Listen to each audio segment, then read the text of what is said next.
Hey everyone, this is Karen Waksman, founder of Retail MBA. Today we're going to be talking about wholesale pet supplies.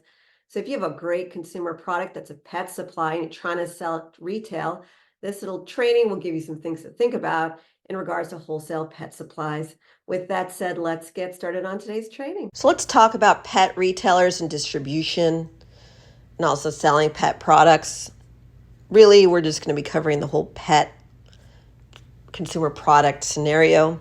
So if you are selling a pet product, you have a niche category and you need to choose accordingly based on what you have. If you have something that is great for the bigger PetSmarts and such of the world, be aware that what they're looking for is something that is interesting, innovative, new, exciting, or guaranteed gonna sell. And they want you to have your manufacturing in place. How you sell to them, something we can teach. We are a retail coaching consultancy. But the actual pet product category for chain stores is one buyer, typically buyers product category.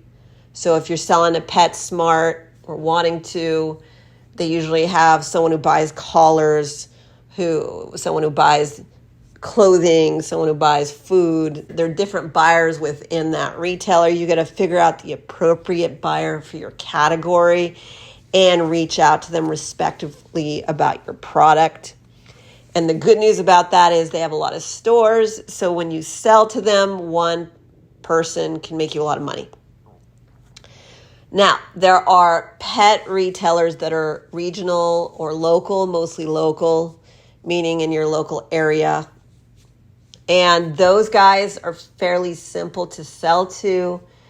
They are looking for wonderful new products to put in their stores, and they're trying to make a living. So they're looking for products that they know their customers will buy.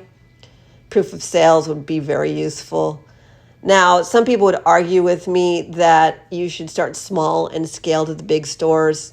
I personally have seen people make millions of dollars just going direct to the big chain store market. So if you're selling to local pet stores and you hate it, don't ignore just going direct to the corporate buyers, because the corporate buyers could buy products for all their stores. They might just love it. It might just do well.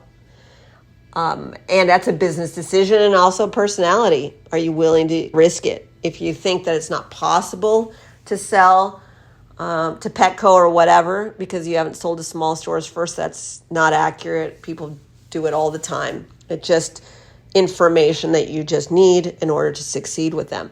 Now, with the pet stores that are local, in your local area, they usually have the owners of the store buying stuff, so you just have to build that out, reaching out, contacting them, let them know about your product and so forth. And the cool news is that you can sell your product for a premium price versus the corporate buyers, where they need to have better prices for their stores. That's why people tend to go to these corporate bigger stores versus the smaller guys. So if your product's expensive, definitely the local. If your product is reasonably priced and you can mass produce it, that's the corporate, bigger stores.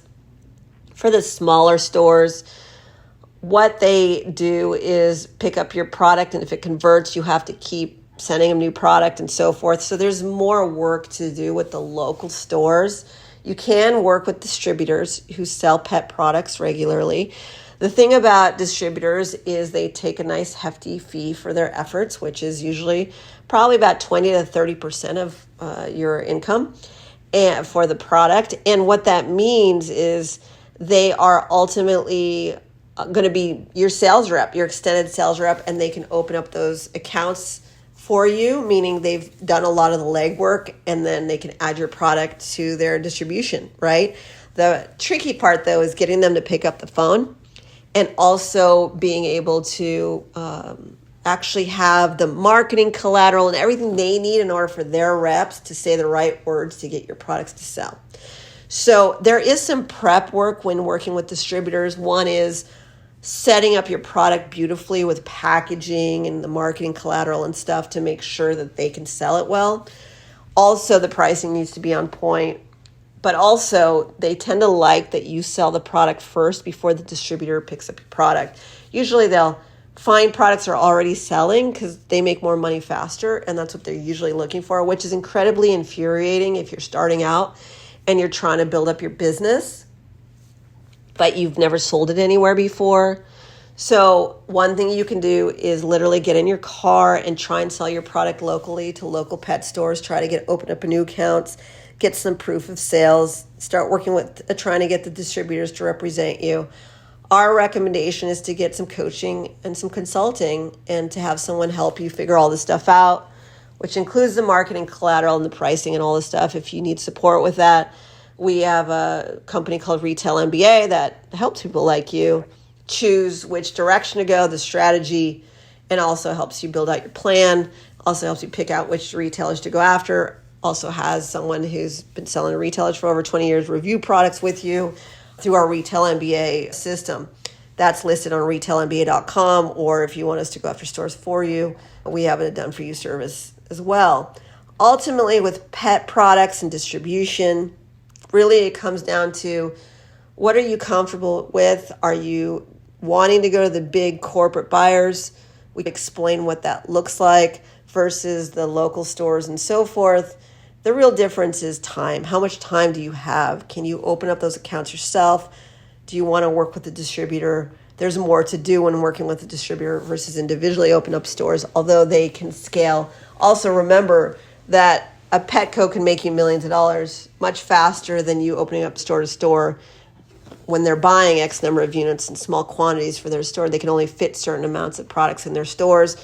Now, there are online websites, let's not forget that, where you can sell products there. That's another way to sell them, but just remember a lot of them require you to have beautiful imagery and also to be able to set it up with some way to ship the products out to their audience. You can sell to the .coms either yourself or work with a distributor as well. And again, it comes down to having it set up correctly. So if you want to learn how to do all that, we just wanted to create this video explaining the different ways to generate revenue and what you're going to have to come up with. Really, there's a lot less big stores than there are smaller stores. But if you get into the big stores, all the other websites, everybody else wants you, it can be very exciting. Also, you can also sell beyond the Petcos of the world. You can sell to the Walmarts and all the different retailers that sell pet products. They're just more competitive because they have smaller amounts of shelf space for pets. And so all of that comes down to, what do you want? Do you want to sell to the small stores? Do you want to sell to the big stores?